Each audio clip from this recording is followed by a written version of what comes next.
कुलमान घिसिङलाई आउँदो चुनावमा उम्मेद्वार बनाउने नेकपा माओवादी केन्द्रको भित्री तयारी। कुलमान घिसिङलाई काठमाडौँको क्षेत्र नम्बर 8 उम्मेद्वार बनाउन पुष्पकमल दाहाल प्रचण्डलाई कार्यकर्ताको सुझाव। केन्द्रीय सदस्यहरूलाई बोलाएर राष्ट्रपति भण्डारीले भनिन् केपी शर्मा ओलीपछि एमाले नेतृत्वको तयारी नै भएन। निलम्बित प्रधान न्यायाधीश सोलेन्द्र शमशेर जबराजसँग महाभियोग सिफारिस समितिले आज बयान लिने। झापाको क्षेत्र नम्बर 1 बाहेक अन्य कुनै पनि क्षेत्रबाट चुनाव नलड्ने काङ्ग्रेसका नेता महामन्त्री विश्वप्रकाश शर्माको घोषणा। गोर्खामा डाक्टर बाबुराम भट्टराई र नेता नारायण काजी श्रेष्ठको रस्साकसी। काङ्ग्रेसको साथ कसलाई यसबारे सम्पूर्ण जानकारी। फेरि लम्बियो मदिरा मोबाइल र सवारी आयातको प्रतिबन्ध कहिले हटाउँदैछ त्यसबारे सम्पूर्ण जानकारी। धनगढीका स्वतन्त्र मेयर हमालले सार्वजनिक गरे आफ्ना 42वटा उपलब्धि काम। सिट भाग लगाउन कार्यदलमा गाँठो परेपछि प्रधानमन्त्री देउबा र माओवादी केन्द्र अध्यक्ष बीच गम्भीर भेटवार्ता। नेकपा एमाले र राप्रपा बीच चुनावी तालमेलको सैद्धान्तिक सहमति। केपी शर्मा ओलीसँग 31 सिटमा दाबी गर्दै साना दल 15 सिट छाडेर 150 आफूले राख्ने नेकपा एमालेको रणनीति। कञ्चनपुर आउँदै नेकपा एमाले अध्यक्ष केपी शर्मा ओली 2000 भन्दा बढी कार्यकर्तालाई पार्टी प्रवेश गराउँदै स्थानीय माग र आवश्यकतालाई प्राथमिकता निर्धारण गरेर काम गरिरहेको सुनिता डङ्गोलको भनाइ। रौतहटमा एकै दिन चट्याङ लागेर 3 जनाको मृत्यु, 11 जना घाइते। आफूमाथि वाइसेलको भौतिक आक्रमण भनेर झुटो प्रचार गरिएको भन्दै महेश बस्नेत भए फायर। केन्यालाई 31 रनले हराउँदै नेपालले गर्यो T20 सिरिज कब्जा। निर्वाचनमा नेपाल प्रहरीलाई झण्डै 8 अर्ब बजेट। म्यादीको तलब झण्डै 50,000। 1,15,000 म्यादी प्रहरी भर्ती हुन सक्ने। काङ्ग्रेस इटहरीको पार्टी कार्यालयमा तालाबन्दी र तोडफोड मचियो निकै ठुलो हङ्गामा। कहाँ के भयो त्यसबारे सम्पूर्ण जानकारी। कक्षा 12 को नतिजा आज प्रकाशन गर्ने बोर्डको तयारी। चितवनको क्षेत्र नम्बर 1 बाट चुनाव लड्न स्वर्णिम वाग्ले, विश्व पौडेल र उमेश श्रेष्ठले दिए आवेदन। र काठमाडौँको रत्न पार्कमा विद्युतीय द्रुत चार्जिङ स्टेसन। कारका लागि प्रति किलोमिटर 70 पैसा मात्रै। नेपाल ब्याङ्कबाट आइपिओ भर्दा आसवा शुल्क अब नलाग्ने। थप नेपालमा पछिल्लो 24 घण्टामा 257 जनामा कोरोना भाइरस संक्रमण पुष्टि। अब हेर्नुहोस् पुरा समाचार।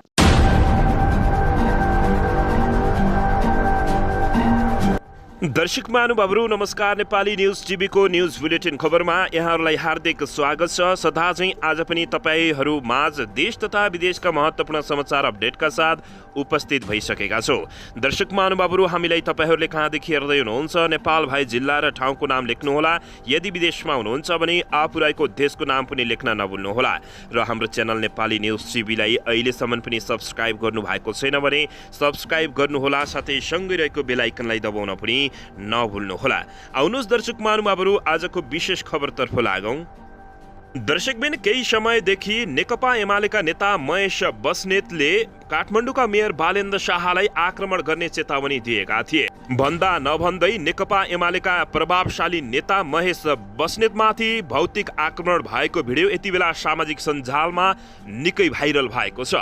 दर्शकबिन यसैबीच नेकपा एमालेका प्रभावशाली नेता तथा पूर्व मन्त्री महेश बस्नेतको सचिवालयले नेता बस्नेतमाथि वाइसेलको भौतिक आक्रमण भन्दै जारी भिडियो झुटो प्रचार मात्रै भएको भन्दै आपत्ति जनाएको छ।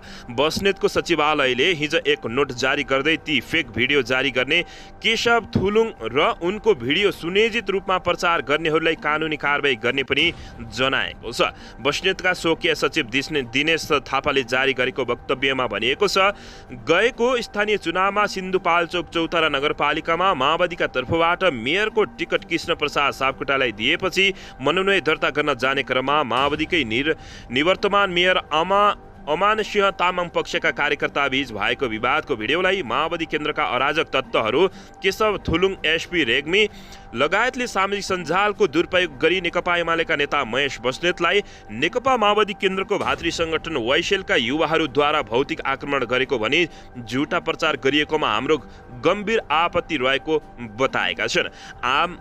आम हाम्रो शुभचिन्तक तथा पार्टी कार्यकर्तालाई भ्रममा नपर्न अपिल गर्दै सामाजिक सञ्जालको दुरुपयोग गरी व्यक्तिगत चरित्र हत्या गर्ने अराजक यस्ता तत्त्वहरूलाई कानुनी कारबाही गर्छौं। तत्काल साइबर क्राइममा जानकारी गराई आवश्यक कानुनी प्रक्रिया अगाडि बढाउने समेत सम्पूर्णलाई जानकारी गराउँदछु, स्वकीय सचिव दिनेशले भनेका छन्। दर्शक महानुभावहरू, यति बेला काठमाडौँका मेयर बालेन शाहलाई नेकपा एमालेका नेता महेश बस्नेतले आक्रमण गर्ने र बन्दी बनाउने लगायतका विभिन्न अभिव्यक्तिहरू दिँदै आएका छन्। तर नेकपा एमालेकै कार्यकर्ताहरूले नेकपा एमालेका नेता महेश बस्नेतलाई निकै गाली गलोज गरेका छन् र उनी विरुद्ध नेपाली जनताहरू खनिएका छन्।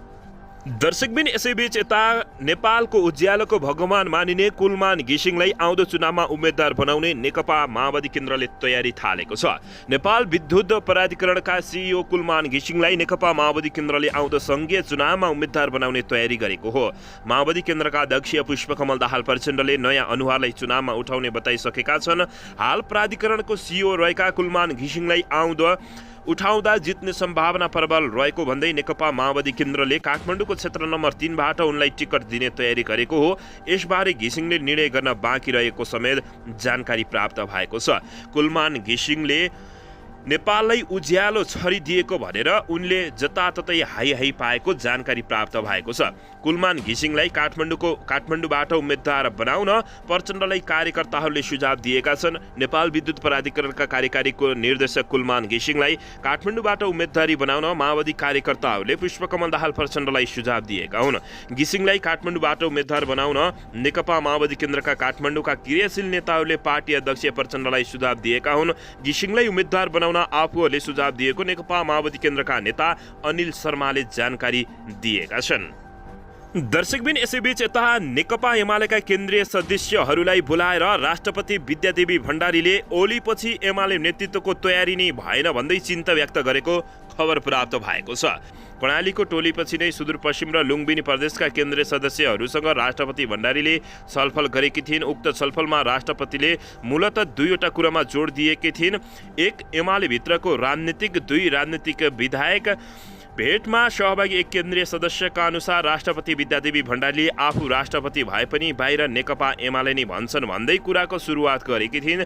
त्यस क्रममा राष्ट्रपति भण्डारीले तपाईहरू केन्द्रीय सदस्य, म पनि नेकपा एमालेको क्याडरकै रूपमा आएकाले के छ पछिल्लो परिस्थिति भनेर बुझ्नलाई बोलाएको भनेर कुराको सुरुवात गरेको सहभागी नेताको भनाइरहेको छ। ती नेताका अनुसार राष्ट्रपति भण्डारीले चुनावमा केन्द्रीय सदस्यलाई उत्साह भर्न र नेकपा एमाले भित्रको राजनीतिक सन्देह प्रवाह गर्न खोजेको पनि देखिएको बताइएको छ। एक सन्दर्भमा राष्ट्रपति विद्यादेवी भण्डारीले नेकपा एमालेमा अध्यक्ष केपी शर्मा ओलीपछिको नेतृत्व के हुने हो भन्ने तयारी पनि नभएको सन्दर्भ निकालेको र चिन्ता व्यक्त गरेको बताइएको छ। ती केन्द्रीय सदस्यले भने ओलीपछिको नेतृत्व को भनेर पार्टीले तयारी नगरेको भनेर राष्ट्रपतिले भन्नुभयो। त्यसैले उहाँ आफै आउन खोज्नु भएको हो कि भनेर नेकपा एमालेका नेताहरूले अभिव्यक्ति दिएको जानकारी प्राप्त भएको छ। दर्शकबिन, यसैबीच यता प्रतिनिधि सभा अन्तर्गतको महाभियोग सिफारिस समितिले निलम्बित प्रधान न्यायाधीश सुलेन्द्र शमशेर जबरासँग आज बयान दिने भएको छ।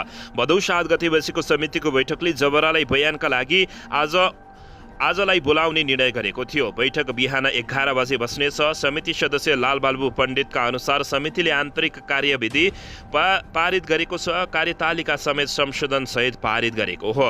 जबरा विरुद्ध संघीय सांसद सचिवालयमा महाभियोगको प्रस्ताव दर्ता भएपछि उनको पद निलम्बनमा परेको छ। यसैबीच महाभियोग सिफारिस समितिले जबरा विरुद्ध प्रमाणपत्र, कागजात तथा जानकारी भए उपलब्ध गराउन आग्रह गरेको थियो। संघीय सांसदले भदौ 10 गते सार्वजनिक सूचना जारी गर्दै 3 दिनभित्र समितिमा आइपुग्ने गरी राणा विरुद्ध कुनै प्रमाण, कागजात तथा जानकारी भए उपलब्ध गराउन अनुरोध गरेको थियो।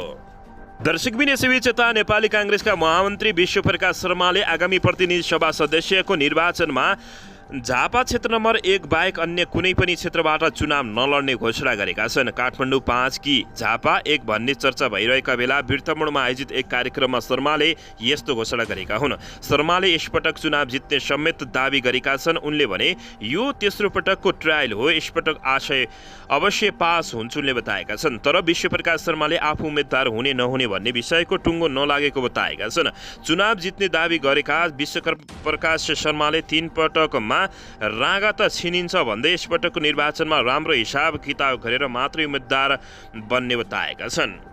दर्शकबिन यसैबीच यता गोर्खामा डाक्टर बाबुराम भट्टराई र नेता नारायण काजी श्रेष्ठको रस्साकसी चलेको छ। मङ्सिर 4 गते तय भएको प्रतिनिधि सभाको चुनावको मिति जति नजिकै छ, टिकटका लागि नेताहरूको दौडधुप झन् बाक्लिँदै गएको छ। आकाङ्क्षी धेरै हुँदा केही जिल्ला र निर्वाचन क्षेत्रमा उम्मेद्वार चयन नै पेचिलो बन्ने नेताहरूले बताएका छन्। एकातिर सत्तारूढ दल गठबन्धन र अर्कोतिर नेकपा एमाले सहितको अर्को गठबन्धन चुनावी मैदानमा उत्रिने निश्चित देखिएको छ। यसकारण पनि यो पटकको चुनाव रोचक हुने देखिएको छ। चुनावमा चर्चामा रहने गरेको गोर्खाको क्षेत्र नम्बर 2 का कारण माओवादी केन्द्रका वरिष्ठ नेता नारायण काजी श्रेष्ठ, नेपाल समाजवादी पार्टीका अध्यक्ष डाक्टर बाबुराम भट्टराईले त्यही क्षेत्रबाट चुनाव लड्ने तयारी गरेका छन्। यो बीच रस्साकसी चलेको हो। डाक्टर बाबुराम भट्टराई जित्नकै लागि यसपटक माओवादी केन्द्रको चिन्ह लिएर चुनावमा उम्मिँदैछन्। श्रेष्ठ अघिल्लो पटक पनि पराजित भएकाले राष्ट्रिय सभा सदस्यबाट राजीनामा दिएर भए पनि प्रत्यक्ष चुनाव जित्न चाहिरहेका छन्। स्रोतका अनुसार राष्ट्रिय सभा सदस्यबाट राजीनामा दिएर श्रेष्ठले गोर्खा 2 मा उम्मेदवारी दिने निश्चित देखिएको छ। उनी अध्यक्ष प्रचण्डको ग्रिन सिग्नलको पर्खाइमा मात्र रहेका छन्। यता डाक्टर बाबुराम भट्टराईले माओवादी केन्द्रसँग तालमेल र चुनावपछि पार्टी एकता गर्ने भनेर होमिएको अवस्थामा यति बेला गोर्खामा झन् पेचिलो बन्दै गएको छ। दर्शकबिन यसैबीच यता काठमाडौँ महानगरपालिकाकी उपप्रमुख सुनिता डङ्गोलले स्थानीय माग र आवश्यकतालाई प्राथमिकताका निर्धारण गरेर काम गरिरहेको बताएकी छिन्। वैदेशिक अध्ययनमा रहेका विद्यार्थीहरूसँगको छलफलका क्रममा उनले यस्तो बताएकी हुन्। उनीसँगको छलफलमा काठमाडौँ विश्वविद्यालय स्कुल अफ इन्जिनियरिङका प्राध्यापक भीमप्रसाद श्रेष्ठ नेतृत्वमा संयुक्त राज्य अमेरिकामा अध्ययनरत विद्यार्थी सहभागी रहेका थिए। 1 घण्टा लामो भेटमा विद्यार्थीले फोहोर उत्पादन, सङ्कलन, ढुवानी र अन्तिम व्यवस्थापन फोहोर मैला व्यवस्थापनका आर्थिक, सामाजिक तथा वातावरणीय सम्बन्धका विषयमा मुख्य प्रश्न राखेका थिए। यसैगरी न्यायिक निरूपण, युवा नेतृत्वका अवसर र चुनौती, महिला सशक्तिकरण र नेतृत्व विकास जस्ता विचारमा चासो राखेका थिए। यसैबीच छलफलका क्रममा उपप्रमुख डङ्गोलले फोहोर मैला व्यवस्थापन सम्बन्धी काम गर्दा मानव स्वास्थ्य र वातावरण असर नहोस् भन्ने विषयमा आफू सचेत रहेको बताउँदै विवाद निरूपणका विषयमा उल्लेख गर्दै उपप्रमुख डङ्गोलले वडा स्तरमा मेलमिलाप मार्फत मेलमिलापलाई प्राथमिकता राखेको समेत बताएकी छिन्। यसैबीच उनले स्थानीयको मागलाई आवश्यकतालाई प्राथमिकतामा राखेर काम गरिरहेको उनले बताएकी हुन्। दर्शकबिन यसैबीच यता रौतहटको गरुडा नगरपालिकामा हिजो मङ्गलबार तीजको दिन बिहान चट्याङ लागेर 3 जनाको मृत्यु भएको छ। यसैबीच त्यस्तै चट्याङ लागेर 11 जना घाइते भएको जानकारी प्राप्त भएको छ। गरुडा 3 मलाहीका स्थानीय सरोज साहानीको धान खेतमा काम गर्न गएका महिलाको चट्याङ लागेर मृत्यु भएको हो। उनीहरूको उपचारका क्रममा मृत्यु भएको प्रहरीले जानकारी दिएको छ। मृत्यु हुनेमा मलाही गाउँपालिका 39 वर्षकी सुध मिया देवी, उनको छोरा 17 वर्षीय जगी मिया कुमारी र स्थानीय 18 वर्षीय छोरा मनिषा कुमारीको मृत्यु भएको इलाका प्रहरीले जानकारी दिएको छ। यस्तै चट्याङ लागेर हिजो 11 जनाको घाइते भएको जानकारी प्राप्त भएको हो। दर्शकबिन यसैबीच यता नेपालले केन्यासँगको 5 खेलको T20 सिरिज 3-2 कब्जा गरेको छ। अन्तिम तथा निर्णायक मानिएको T20मा नेपालले घरेलु टोलीलाई 31 रनले पराजित गरेको हो। टस जितेर पहिलो ब्याटिङ गर्दै केन्याले नेपालले 176 रनको लक्ष्य प्रस्तुत गरेको थियो। जवाफमा केन्या निर्धारित 20 ओभरमा 7 विकेट गुमाएर 144 रन बनाएको छ। नेपालको उच्च स्कोरमा ओपनिङ ब्याटिङका क्रममा क्रिजमा आएका पूर्व कप्तान ज्ञानेन्द्र मल्लले 59 रनको अर्धशतकीय इनिङ खेलेका थिए। उनले T20 अन्तर्राष्ट्रिय करियरमा दोस्रो अर्धशतक प्रहार गर्दा नेपाल बलियो अवस्थामा पुगेको थियो। मल्लले यसअघि T20 अन्तर्राष्ट्रियमा 2019 को जुलाईमा सिङ्गापुरमा भएको खेलमा मलेसिया विरुद्ध T20 करियरको पहिलो अर्धशतक प्रहार गरेका थिए। उनले मलेसिया विरुद्ध 51 रन ठोकेका थिए। केन्यालाई 31 रनले हराउँदै नेपालले T20 सिरिज कब्जा गरेको खबर प्राप्त भएको छ। दर्शकबिन यसैबीच यता राष्ट्रिय परीक्षा बोर्डले गत जेठमा सञ्चालन गरेको कक्षा 12 को परीक्षाको नतिजा प्रकाशन गर्ने तयारी गरेको छ। बोर्डका अध्यक्ष महाश्रम शर्माले सैद्धान्तिक र प्रयोगात्मक तर्फको अलग अलग स्तरीकृत अङ्क ग्रेड उल्लेख गर्नुपर्ने हुँदा सोको रुजु लगायत प्राविधिक कार्य भइरहेको र केही दिनभित्र परीक्षाफल प्रकाशन हुने बताएका छन्। हालको निर्देशकमा विद्यार्थीले सैद्धान्तिक र प्रयोगात्मकमा दुवै उत्तीर्ण हुनुपर्ने व्यवस्था रहेको छ। बोर्डले यसअघि भदौ 15 गतेभित्र परीक्षाफल प्रकाशन गर्ने र त्यसका लागि भदौ 14 गते बोर्डको बैठक बस्ने र पूर्व योजना बनाएको थियो र गत जेठ 16 गते 25 गतेदेखि 25 गतेसम्म भएको परीक्षामा 4,10,000 विद्यार्थी सहभागी भएको जानकारी प्राप्त भएको छ।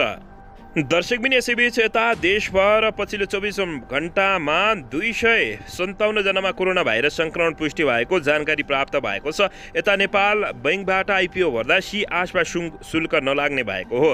रत्न पार्कमा विद्युतीय द्रुत चार्जिङ स्थापना स्टेसन गरिएको छ। कारका लागि प्रति किलोमिटर 70 पैसा मात्र लाग्ने बताइएको छ। चितवनको क्षेत्र नम्बर 1बाट चुनाव लड्न स्वर्णिम वाग्ले, विश्व पौडेल र उमेश सुरेशले आवेदन दिएको बताइएको छ। काङ्ग्रेस इटहरीको पार्टी कार्यालयमा तालाबन्दी भएको छ भने प्रदेश तथा प्रतिनिधि सभाको निर्वाचनका लागि 1,15,000 म्यादी प्रहरी भर्ना गरिने बताइएको छ। निर्वाचनमा नेपाल प्रहरीलाई झन्डै 8 अर्ब बजेट समेत लाग्ने बताइएको छ। म्यादी प्रहरीले 40 दिनको लागि 50,000 रुपियाँ कमाउने जानकारी प्राप्त भएको छ।